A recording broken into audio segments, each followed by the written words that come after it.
The first term of an AP is P and the common difference is Q.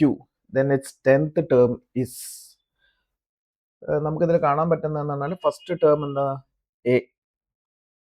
A equal to P എന്നാണ് നമുക്ക് കാണാൻ പറ്റുന്നത്. അല്ലെങ്കിൽ A is equal to P. Common difference is Q. D is Q. Find 10th term. nth ടേമിന്റെ equation എന്ന് പറഞ്ഞാൽ A plus N minus 1 into D. അപ്പൊ 10th term എന്ന് പറഞ്ഞാൽ എന്തായിരിക്കും ഇക്വേഷൻ?